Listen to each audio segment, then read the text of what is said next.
बिहार सरकार के पूर्व मुख्यमंत्री स्वर्गीय पंडित बिंदेश्वरी दुबे जो देश की आज़ादी में शामिल रहे, आज़ादी के लिए जो आंदोलन हुए, जेल भी गए और वो इंटक के राष्ट्रीय अध्यक्ष रहे। भारत सरकार में वो श्रम मंत्री रहे, बिहार में कई विभागों के मंत्री रहे और अंततः 1985 में मुख्यमंत्री बने। उनकी पुण्यतिथि पर, जन्म तिथि पर मैं उन्हें अपनी ओर से और अपनी पार्टी की ओर से भाकपा माले की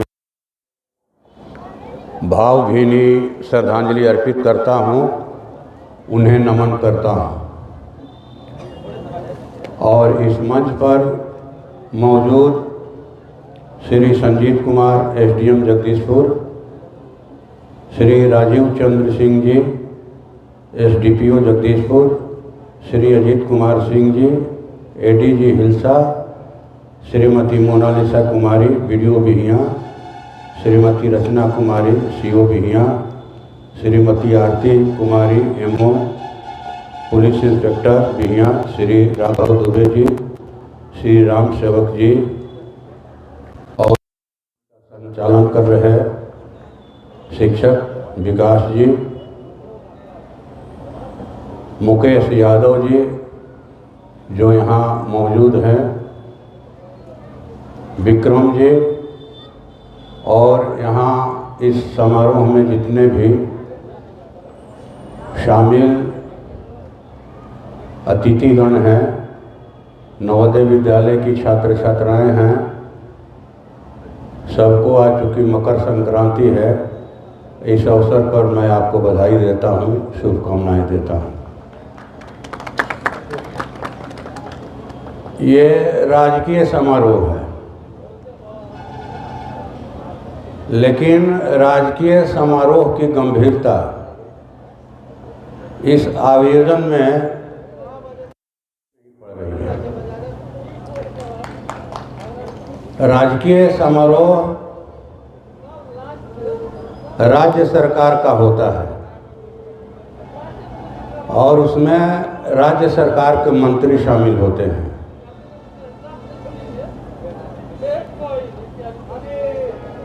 जिला स्तर पर बात कर रहे हैं, बाहर शांत कर रही है, जो जिलाधिकारी को शामिल होना चाहिए था और इस जिले के कम से कम इस जिले के जितने माननीय विधायक हैं, पूर्व विधायक हैं, एमएलसी हैं, पूर्व एमएलसी हैं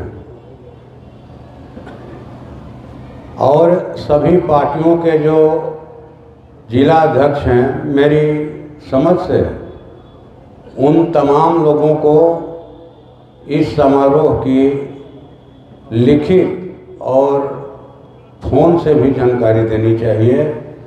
मैं तो दो बार बिहार विधानसभा के अंदर रहा, 9 वर्षों तक विधायक रहा, लेकिन कभी हमें इस आयोजन की सूचना नहीं दी गई या फिर आमंत्रण नहीं दिया गया। तो ये मेरी आलोचना है। लग रहा है कि हम लोग कोई टोटरम कर रहे हैं। टोटरम होता है कि भाई चलिए अब होली आ गया है तो भले घर में पैसा हो या नहीं हो, लेकिन काली जी को पुआ चढ़ाना है, रंग अबीर खरीदना है, दिवाली आ गया पटाखा फोड़ना है। तो कुछ इस तरह की बात इस आयोजन में दिखाई पड़ रही है कि अब है जन्म तिथि है तो भाई आयोजन होना चाहिए, ये समारोह नहीं रहता, ये भी नहीं होता है। तो मुझे लगता है कि पंडित बिंदेश्वरी दुबे जी सिर्फ महुआव के नहीं थे, शाहपुर के नहीं थे, बिहिया के नहीं थे, बल्कि वो देश के नेता थे, बिहार के नेता थे। इस नाते उन्हें याद किया जाना चाहिए और जो मुझे चिट्ठी दी गई थी ऑफिस में किसी ने फ़ोन नहीं किया, न जिलाधिकारी ने, न यहाँ से, न और किसी ने। और जब मुझे मालूम हुआ कि ये आयोजन है, एसडीओ साहब को हमने फ़ोन किया था ऐसे ही जानने के लिए कि भाई आज जगदीशपुर जाना है, कहाँ हैं, कि कुछ जन समस्याएं हैं उन पर बात करनी है। तो उन्होंने कहा कि हम समारोह में जा रहे हैं। इसके बाद हमने फ़ोन किया अपने पीए को कि कोई चिट्ठी आई थी, तो उन्होंने कहा कि हाँ आई थी, आपके व्हाट्सएप पर भेज दिए थे। तो खैर ये मेरी भी गलती है कि हमने व्हाट्सएप नहीं देखा। लेकिन ये आयोजनकर्ता वीडियो क्यों होंगे? जिलाधिकारी को इसका आयोजनकर्ता होना चाहिए और इस नाते उनको तमाम जिनका नाम गिनाया उनको सूचना दी जानी चाहिए थे, उनको बुलाना चाहिए था। और यहाँ जो है एक माइकिंग की व्यवस्था होनी चाहिए थी कि भाई आज कार्यक्रम है, उसमें शामिल हुई है। लगता है कि प्रशासन को भी इससे मतलब नहीं है और आम जनों में कोई माने महत्वपूर्ण तिथि है आयोजन की, इसकी जानकारी नहीं हो तो जो ब्लॉक में आते हैं वही लोग आएंगे, जो ज़्यादा सचेत हैं वही आएंगे। तो मेरी ये एक कहा जाए कि मेरा सुझाव है कि आने वाले दिनों में माने अगर राजकीय समारोह आप इसको घोषित करते हैं तो राजकीय समारोह की जो गरिमा है उस गरिमा के हिसाब से इस कार्यक्रम का आयोजन होना चाहिए। और स्थानीय माननीय विधायक श्री राहुल तिवारी जी शाहपुर के जो विधायक हैं उनको हमने कहा कि भाई हमें, अब वीडियो तो कह रहे हैं कि हम चिट्ठी भेजे हैं, लेकिन उन्होंने कहा कि ना हमें चिट्ठी मिली और ना ही फ़ोन से कोई सूचना दिया गया। तो ये कैसी बात कि माने यहाँ के जो लोकल विधायक हैं उनको ही सूचना ना मिले। बगल में आपके राम विशुन सिंह लोहिया जी हैं माननीय विधायक जगदीशपुर, उनसे भी हमने पूछा तो कहा कि ना हमको तो कोई सूचना नहीं है, कोई बुलाया भी नहीं है। तो ये बड़े गंभीर बात है, बड़ी गंभीर बात है। वो भी आ सकते थे, हमारे स्थानीय विधायक आ सकते थे, या जो एमएलसी हैं या और जगहों के जो माननीय विधायक है, पूर्व विधायक, खबर तो आप दीजिए। ये एक टोटरम निभाने से कि हम सांसद हैं इसीलिए चिट्ठी आपने हमको दे दिया। हम माने बहुत आहत मन से इस आयोजन में शामिल हो रहे हैं। आहत इसलिए कि ये राजकीय समारोह है और राजकीय समारोह की गरिमा गायब है।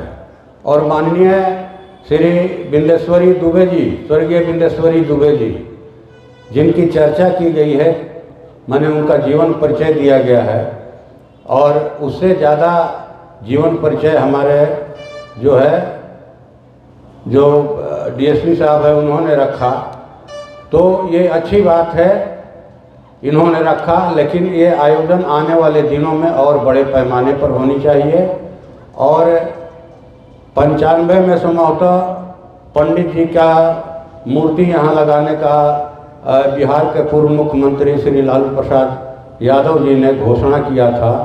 मैं ज़रूर चाहूँगा कि अपने स्तर से मूर्ति लगे, इसके लिए मैं प्रयास करूँगा। मैं प्रयास करूँगा कि मूर्ति लगे और लोग उनसे प्रेरणा ले, शिक्षा ले। ये चूँकि इसलिए मैंने उचित समझा रखना यहाँ कि यहाँ अधिकारी लोग हैं, शायद मैंने मेरी बात अगर गलत लगे तो मुझे माफ़ कीजिएगा, लेकिन ये मुझे आहत करने वाला ये लगा कि इतने महान शख्सियत को इस कदर हम माने कहे कि लोकल घेरे में बांध रहे हैं। लोकल नहीं थे वो, पूरे देश के थे, बिहार के थे, पूरे ज़िले के थे। और मैं समझता हूँ कि ऐसी शख्सियत को सिर्फ बिहियाँ और शाहपुर के घेरे में नहीं बांधा जाना चाहिए। ये मेरा आप लोगों से सविनय कहा जाए कि निवेदन है कि आने वाले दिनों में बड़े पैमाने पर किया जाए और बेहतर हो कि आयोजन के 1 माह पहले आप कोई बैठक आयोजित कीजिए, उसमें हम लोगों से भी राय मशविरा कीजिए कि कैसे हम ज़्यादा से ज़्यादा लोगों को जुटा सकें। अब एक अंतिम बात ये कह कर के अपनी बात ख़त्म करूँगा कि अभी छात्र छात्राओं ने रखा ये गीत का कार्यक्रम, टूटे ही मड़िया सुंदर लागे, तो ये अच्छी बात है। अच्छा गीत की प्रस्तुति थी, ठीक ना, लेकिन अब अब चीज़ें बदल रही हैं, लोग पक्का मकान चाह रहे हैं, ठीक ना। अब चीज़ें बदल रही हैं, हर कोई चाहता है कि भाई हमारा पक्का मकान हो। तो गीत का संदर्भ जो है पुराना है, लेकिन अब नए सिरे से इस गीत को लिखने की ज़रूरत है। अधिकारी लोगों से भी मैं अपील करूंगा कि जो भी आप आंख से देख रहे हैं सामने, एक ग्राम सभा का खेल चल रहा है यहाँ, कि ग्राम सभा में जिसका नाम पारित होगा उसी का पक्का मकान बनेगा। ये कोई अंधा आदमी भी देख करके, छू करके, टो करके बता सकता है कि इसकी दीवार मिट्टी की है, ये फूस की झोपड़ी है। आप ग्राम सभा का खेल ना हो, बल्कि वास्तव में जो लोग फूस में रह रहे हैं, फूस की झोपड़ी में रह रहे हैं, छपराइल घर में रह रहे हैं, या एक चिमकी तान करके रह रहे हैं अपने, मैंने कहा है कि खास करके हम लोग तो देख रहे हैं कि जो भूमिहीन है उन्हें अपना माने 3 गज ज़मीन भी नहीं है कि वो कह सके ये हमारी ज़मीन है। वैसे लोगों को आप ज़मीन मुहैया कराइए, पक्का मकान दीजिए। अभी हम लोगों के पास खुलेआम मैंने कहा है कि खूब रिपोर्टें आ रही हैं कि भाई ये अतिक्रमण है, इन्होंने अतिक्रमण करके रखा है, इसको खाली कराइए, हमको 4 लेन बनाना है, 6 लेन बनाना है, बनाइए, ज़रूर बनाइए। यहाँ हॉस्पिटल बनाना है, बनाइए। लेकिन जो गरीब, चाहे वो बिहार सरकार की ज़मीन हो, चाहे किसी ने अपनी ज़मीन पर बसा दिया 100 साल पहले कि चलो हमारा काम करना, रोपनी डोभनी करना, कटनी करना, हमारे गांव में रहो, हम तुमको ज़मीन देते हैं, तुम हमारा दाढ़ी बनाना, तुम हमको पान खिलाना, तुम जो है मैंने हमारा हर फार बनाना, बसा दिए, लेकिन ज़मीन की रजिस्ट्री नहीं की। खास करके जो यहाँ की मुसहर टोलियाँ हैं, महादलित मोहल्ले हैं, वहाँ ये समस्या है। अब कोर्ट का सहारा लेकर उनको उजाड़ा जा रहा है, नोटिस जा रहा है कि भाई ये हमारी ज़मीन पर अतिक्रमण किए हैं। कोई 100 साल से, कोई 150 साल से, कोई 50-60 साल से बसा है उस ज़मीन पर। इसलिए उनको माने आप बसाने का पहले व्यवस्था कीजिए, ज़मीन दीजिए, आवास दीजिए। लोग जाड़े में तो बरसात में पक्षी का घोंसला भी नहीं उजाड़ते हैं, और आप जो है एक बना बनाया किसी का आशियाना उजाड़ देंगे। मैं समझता हूँ कि छात्राओं ने जो गीत गाया, इसीलिए ये बात मुझे याद आ गई कि आज ये मामला पूरा चल रहा है, इस पर हमारे अधिकारी ध्यान देंगे। और एक रिपोर्ट मिली हम लोगों को नवोदय विद्यालय की कि वहाँ जो पढ़ाई का स्टैंडर्ड पहले था, मेरा भी बेटा पढ़ा है, बड़ा बेटा नवोदय विद्यालय में, और लोगों ने कहा जो एक बार आए थे घूमने के लिए, कोई पुराने छात्रों का मिलन समारोह लोग आयोजित किए थे कि कई छात्रों ने या उनके अभिभावकों ने ये शिकायत किया कि पहले जितनी साफ़ सफाई रहती थी अभी नहीं है, बहुत गंदगी है, कैंपस के अंदर भी, कैंपस के बाहर भी, और विद्यालय का जो माहौल है वह भी जो है दूषित हो गया है। तो हमारे अधिकारी जो है इस पर ध्यान देंगे, नवोदय विद्यालय को बेहतर बनाने की दिशा में। और मैं ज़्यादा क्या कहूँ, आपने लोकसभा में मुझे भेजा, मैं हृदय की गहराइयों से आपका आभार व्यक्त करता हूँ। और आपने जिस मकसद से भेजा, आपने 10 रुपया 20 रुपया चंदा करके मुझे भेजा, कोई 150 करोड़ खर्चा करके आया, कोई 100 करोड़ खर्चा करके आया, लेकिन आपने 40 लाख रुपया चंदा करके हमें लोकसभा में भेजा। तो मैं फिर से आपका हृदय से आभारी हूँ, और आपकी आवाज़ लोकसभा के अंदर गूंज रही है। जैसे ही पहले दिन मौका मिला, रात के 11:20 पर हमने यहाँ जो बाढ़ की समस्या है बड़हरा और शाहपुर में, खास करके जवैनिया खवासपुर में, हमने इस सवाल को उठाया, ठोकर बांध की मांग किया। इस बार तो भयानक बाढ़ थी, करीब दोनों गांवों के 64 घर जो है गंगा की गोद में समा गए। हम लोग पहले से आगाह करते रहे थे, तो ये सवाल हमने उठाया। सीपुर घाट पर जो गंगा नदी में पुल बन रहा है बिहार यूपी को जोड़ने के लिए, या फिर महुली घाट पर बिहार यूपी को जोड़ने के लिए मैंने पीपा पुल है, वो आज तक नहीं लगा। तो हमने इस सिलसिले में माननीय केंद्रीय मंत्री नितिन गडकरी जी को भी हमने ये दिया, आवेदन दिया, लोकसभा के अंदर भी ये बात उठाया। हमारे देश में ज़्यादातर खेती बटाई पर हो रही है, लेकिन बटाईदार किसानों को किसान समझा ही नहीं जाता, उन्हें कृषि का कोई लाभ जो है नहीं मिलता। यहाँ तक कि जो किसान सम्मान योजना है वो लाभ भी उन्हें नहीं मिलता। इसलिए उनके पास ज़मीन का कागजात नहीं है। तो भाई घाटे की खेती का भार बटाईदार किसान लोग अगर अपने कंधे पर उठाए हैं तो आप ज़रूर उनको कृषि की हर सुविधा दीजिए। केंद्र राज्य सरकारों का जो कृषि का बजट है वो बटाईदार किसानों तक पहुँचे, ये सवाल उठाया। पहचान पत्र देने का, छोटे मझोले जो व्यवसायी हैं, फुटपाथी दुकानदार है, उनकी दुकानदारी जो है मंदी का शिकार है। बड़े बड़ी कंपनियां जो है खुदरा व्यवसायों में आ गई हैं। अभी एक ऑनलाइन व्यापार आया है जिससे ऑफलाइन व्यापार बुरी तरह प्रभावित है। हमने इसको सीमित करने का मांग उठाया, व्यवसायिक आयोग के गठन की मांग उठाया।